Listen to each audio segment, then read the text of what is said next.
عاقب ببندق نظرا لقصر قامته. خالد الغندور.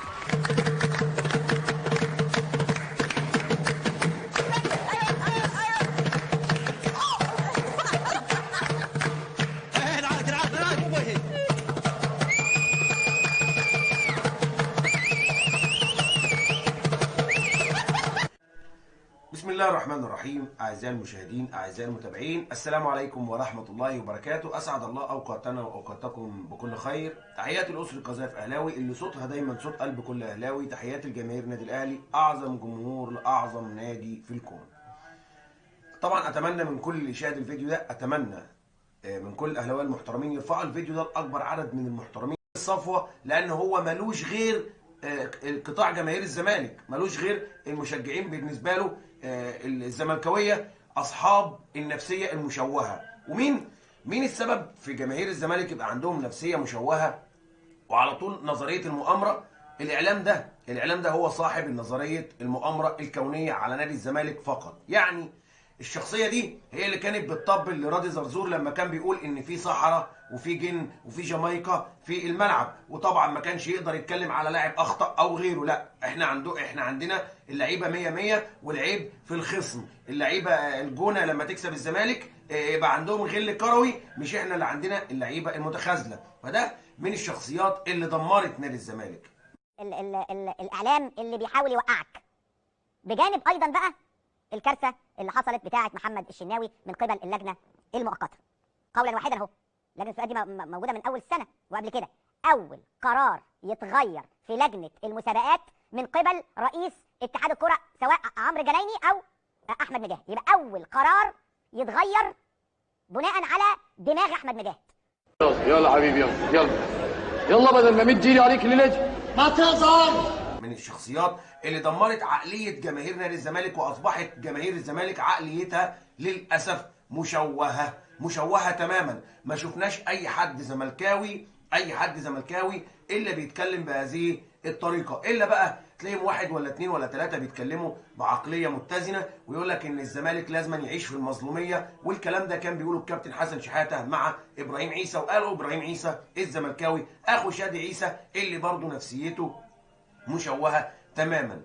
ايه السبب في نفسيته المشوهه؟ اولا دايما بيصدر الاعلامي ده وكل الاعلاميين بيصدروا لجماهير الزمالك ان الاهلي هو سبب عدم حصول الزمالك على البطولات، والكلام ده عاري تماما من الصحه. ولكن قبل ما نبتدي ونتكلم على النفسيه المشوهه لجماهير الزمالك، نتكلم على الشخصيات دول ازاي يبقوا على رؤوس اعلام الزمالك. اشمعنى دول؟ وتعالوا نشوفهم اصلا يصلحوا ان هم يكونوا موجودين على راس اعلام الزمالك، او على راس المفروض قطاع كبير من جماهير الزمالك المفروض، وبيقولوا عليهم جماهير الصفوه. تعالوا شوفوا يا جماهير الصفوه الشخصيه اللي بتزرع فيكم الحقد او اللي بتخلي نفسيتكم مشوهه وهو اصلا نفسيته مشوهه. هنشوف كده حاجه صغيره من صاحب نظريه المؤامره الكونيه او صاحب الفتنه الاعظم، قرد المتزملكين، فطوطه المنفلوطي.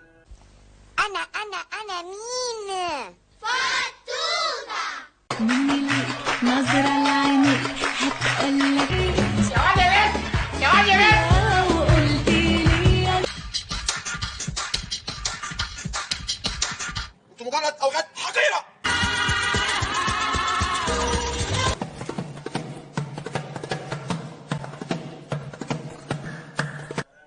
هو الشخص ده اللي بيطبل لهيفاء وهبي، ده الشخص اللي انتوا شايفينه بيتنطط ده، راح اتنطط التنطيط ده وباع مبادئه وباع شكله وباع سمعته باسم انه لاعب في نادي الزمالك. البرنامج ده اختار خالد الغندور في ان هو ياخده عشان يكتب جنب منه لاعب نادي الزمالك. يعني اسم نادي الزمالك كان سلعه يتحط على بس العنوان بتاع البرنامج، وجايبينه يتنطط ويطبل بالمنظر ده علشان خاطر يلم فلوس او ياخد فلوس او يلم النقطه زي ما حضراتكم قول بقى، زي ما انت عايز تقول، قولا واحدا زي ما هو بيقول. ولكن الكارثه الكبرى بقى انه اولا اللي بيتكلم على النادي الاهلي ده هو اصلا اعتزل بعيد عن النادي الزمالك وراح اعتزل في الترسانه. ثانيا واللي لازم تعرفوه انه اهلاوي اهلاوي اهلاوي اهلاوي هو وابوه واللي خلفوه، وراح اختبر 4 مرات في النادي الاهلي، ولكن لا يصلح الحمد لله طبعا ان هو لا يصلح ان يبقى موجود في منظومه النادي الاهلي،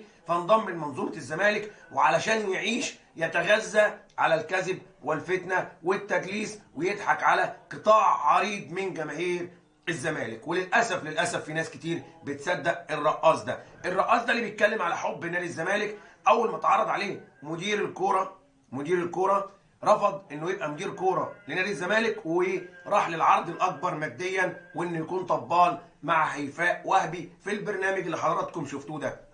وكان اقصى طموح بالنسبه له في التمثيل انه يكون يمثل دور الكلب روي. فاكرين الكلب روي اللي كان مع صالح سليم؟ لما اتسال السؤال ده، ارجعوا، لما اتسال السؤال ده انت ممكن تكون زي صالح سليم في التمثيل، قال لهم لا، ده انا يا دوب تكون زي روي. وهو فعلا سبحان الله حتى ما يحصلش روي.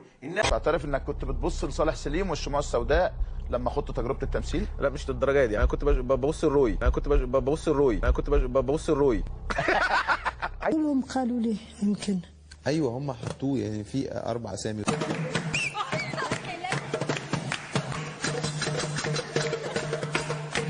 ده غرور وطول.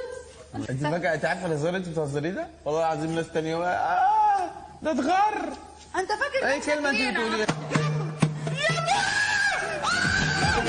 اما هو دوره ما لا يجيد الا الفتنه ما بين جماهير الزمالك وجماهير النادي الاهلي. يقدر في وقت من الاوقات كده يقول الحقيقه؟ لا. طيب الفيديو اللي حضراتكم هتشوفوه ده بيتكلم على الزملكاويه اللي يبقوا موجودين في المناصب، عشان احنا بنقول ان معظم المناصب اللي بيمسكوها اتحاد الكوره، الوزراء كلها زملكاويه، المسؤولين عن الرياضه المصريه زملكاويه. ولكن هو بقى عشان خاطر برضه يركب نظريه المؤامره على جماهير الصفوه للاسف فيبتدي كمان يقول لك هو اشمعنى المسؤولين الزملكاويه ليه لما تبقوا في المناصب ما بتجوش غير على نادي الزمالك. تعالوا نشوف قرد المتزملكين في اللقطه اللي حضراتكم هتسمعوها دي ونرجع مع بعض تاني.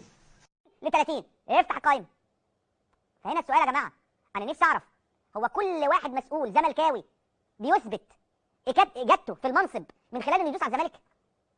انا ما بقتش فاهم هذا الموضوع. واي واحد ينكر زملكاويته كمان يصل للبعض ان هو ينكر ان هو زملكاوي عشان ده ممكن يأذيه في شغله. هو انت ما تبقى زملكاوي تتأذي في شغلك؟ ولو بقيت زملكاوي بس كيوت قوي وطيب قوي وتسمع الزمالك وهو بيتداس عليه قدامك فما تردش لان انت فير قوي ومحايد جدا فتبقى في مكانك. يلا حبيبي يلا بدل ما مد ايدي عليك الليله ما تهزر.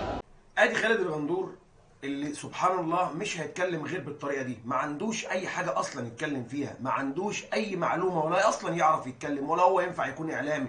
هو اخره انه يكون طبال وزمار. وحضراتكم عارفين كويس الاراجوز اللي كان بيتهان على الهوا، بيتهزق على الهوا، اللي كان بيزيف حقائق وكان بيطبل باشخاص بعينها. الراجل ده عمره ما كان خايف على مصلحه نادي الزمالك، الراجل ده مصلحته ثم مصلحته. واكيد حضراتكم شفتوا راضي زرزور لما كان بيقول لك كان بيبوس الجزمه عشان خاطر 50,000 جنيه زياده في المرتب بتاعه. اوعى تتخيل ان هو موجود في قناه الزمالك كده حبا في الزمالك، لا، ده هو عشان بياخد 250 ولا 280 ولا 300,000 جنيه في الشهر. طبعا جماهير الصفوه اللي لسه بيعبدوا اله العجوه بالنسبه لهم وبيصدقوا الكلام ده يطلعوا يشتموا ويغلطوا في اي واحد يقول لهم الحقيقه.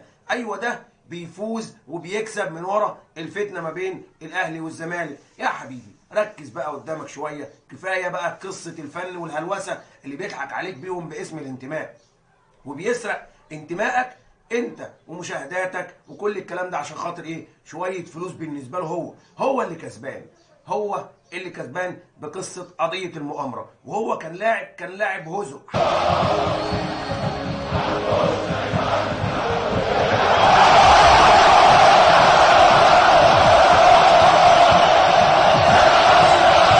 العادة بتبين المونيتور وفي التلفزيون وجهاز العادة ونزل سامع الغندور بيتكلم جابر مرسي. بنينا حتى لو خد بطولة ولا بطولتين مع نادي الزمالك، ولكن ما هو المفروض الزمالك ياخد بطولات. الزمالك المفروض نادي كيان المفروض ياخد بطولات. طيب النهارده عشان هم بقى عندهم عجز في الإدارة وعندهم عجز في امور كتير، فاللي زي فطوطه ده هو اللي يجي يداري على الفساد اللي موجود والضياع اللي موجود في النادي بحجه ان الاهلي هو اللي اكل الجبنه. وهقول لك على حاجه تانية، اهم حاجه بالنسبه لك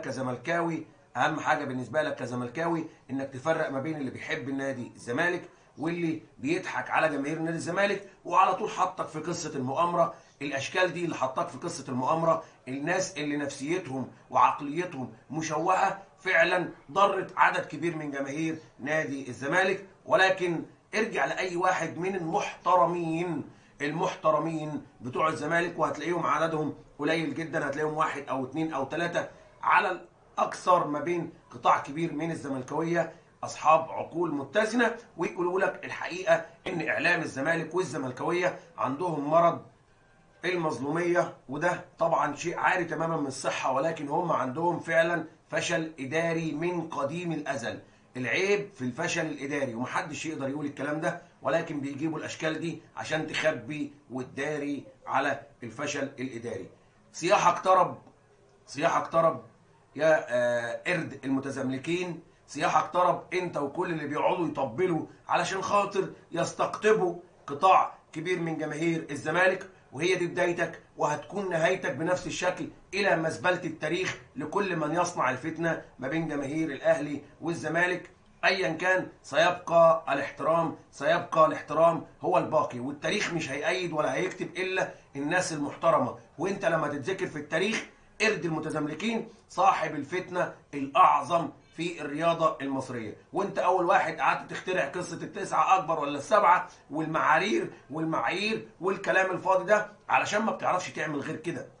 عمري ما شفت لك بتعرف تعمل اي حاجه هادفه ابدا لنادي الزمالك، عمرك ما عملت حاجه لمصلحه نادي الزمالك، انما على طول يا زملكاويه انتوا مسروقين، ولكن مش من اداره الزمالك، لا مسروقين من النادي الاهلي من ايام الابيض واسود، وعلى طول واخد جماهير الصفوه الى سنظل اوفياء او الزمالك قادم.